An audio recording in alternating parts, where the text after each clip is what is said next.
SIB మాజీ DSP Praneeth రావు phone tapping కేసులో కీలక మలుపు చోటు చేసుకుంది. ఈ కేసుపై ఫోకస్ పెట్టిన ఎస్ఐబి అధికారులు మాజీ పోలీసు అధికారుల ఇళ్లలో సోదాలు నిర్వహిస్తున్నారు. ఇంటెలిజెన్స్ మాజీ చీఫ్ ప్రభాకర్ రావుతో పాటు పలువురు ఇళ్లలో సోదాలు చేపట్టారు. ఇంటెలిజెన్స్ మాజీ అదనపు SP Bhujanga Rao, SIB DSP Tirupathanna ఇళ్లలో తనిఖీలు చేశారు. ఇక హైదరాబాద్ సిటీ టాస్క్ ఫోర్స్ మాజీ డీసీపీ రాధాకిషన్ రావు ఇంట్లోనూ సోదాలు నిర్వహించారు. ఏకకాలంలో 10 చోట్ల సోదాలు నిర్వహించారు పంచగుట్ట పోలీసులు. ఇప్పటికే ప్రభాకర్ రావు, రాధాకిషన్ హైదరాబాద్ వదిలిపెట్టి వెళ్లిపోయినట్లు తెలుస్తోంది. దీనిపై మరింత సమాచారం మా ప్రతినిధి సాయి కిరణ్ అందిస్తారు.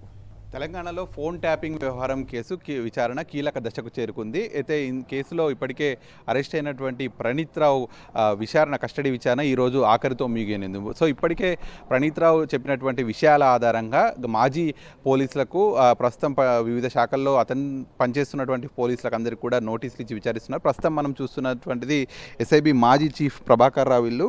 అయితే ఇక్కడ నార్సింగి రోడ్లో ఉన్నటువంటి వెసెల్లా మిడోస్లో ఇక్కడ ఉంటుంది. ఫుల్ హై సెక్యూరిటీ జోన్లో ఉన్నటువంటి ఇంట్లో ప్రభాకర్ రావు ఉంటున్నాడు. సో నిన్న మొత్తంగా కూడా ఇక్కడ సోదాలు జరిగాయి.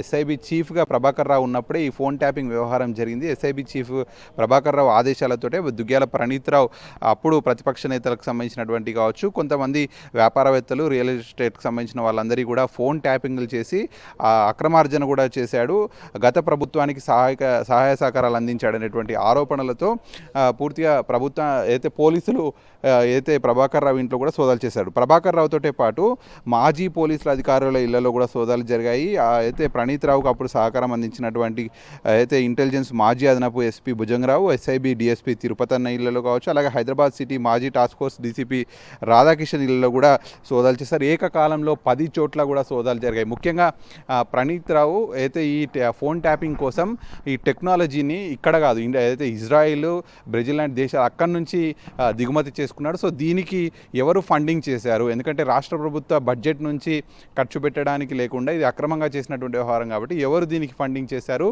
అనేటువంటిది ముఖ్యంగా తేల్చాల్సి ఉంది.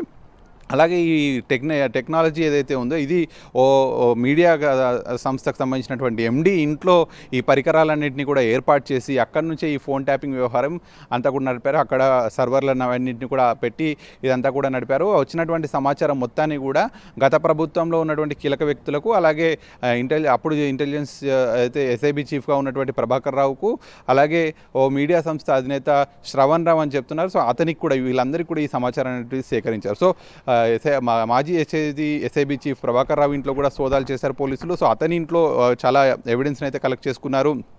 ప్రణీత్ రావు చెప్పినటువంటి ఆధారంగా శ్రవణ్ రావు కావచ్చు, ఇట్లా చాలామంది ఇళ్లలో కూడా కొన్ని వాళ్ళకు పోలీసులకు సంబంధించినటువంటి ఎవిడెన్స్ ఏదైతే కావాలో అవన్నీ కూడా తీసుకున్నారు. సో అనేక ఆధారాలన్నింటినీ కూడా తీసుకుంటున్నారు. సో ఈ ఫోన్ ట్యాపింగ్ వ్యవహారం ఏ విధంగా జరిగింది, దీంట్లో ప్రణీత్ రావు ఎవరెవరు సహకరించారనేటువంటి దాంట్లోనే ముఖ్యంగా పోలీసులు దర్యాప్తు వేగవంతం చేస్తున్నారు. అతను అప్పుడు కలిసి పనిచేసినటువంటి టీం అందరినీ కూడా ఇప్పటికే సగం మందిని కూడా విచారించారు. ఇంకా మిగతా సంబంధి వివిధ డిపార్ట్మెంట్లు అక్కడక్కడ పనిచేస్తున్నారు కాబట్టి వారికి కూడా నోటీసులు ఉన్నారు. ఇప్పటికే ప్రభాకర్ రావు అయితే అమెరికా వెళ్ళిపోయాడనేది కూడా తెలిసింది, పరారీలో. సో ఎప్పుడైతే ప్రణీత్ రావు సస్పెండ్ అయ్యాడని వార్త తెలిసిందో అప్పుడే అమెరికా పరారయ్యాడని కూడా తెలుస్తుంది. సో ప్రణీత్ రావు అయితే కస్టడీ ముగిసిన తర్వాత ఈ నెక్స్ట్ విచారణలో భాగంగా ప్రభాకర్ రావు కావచ్చు, మిగతా ఎవరైతే అతనికి సహకరించినటువంటి ఐపీఎస్ కావచ్చు, అప్పుడు పనిచేసినటువంటి పోలీస్ అధికారులందరినీ కూడా విచారించే అవకాశం ఉంది. అవసరమైతే వారిని కూడా అరెస్ట్ చేసే అవకాశం అయితే కనిపిస్తుంది. విడుదల వెంకట్తో కలిసి సాక్షి న్యూస్ నార్సింగ్ నుంచి.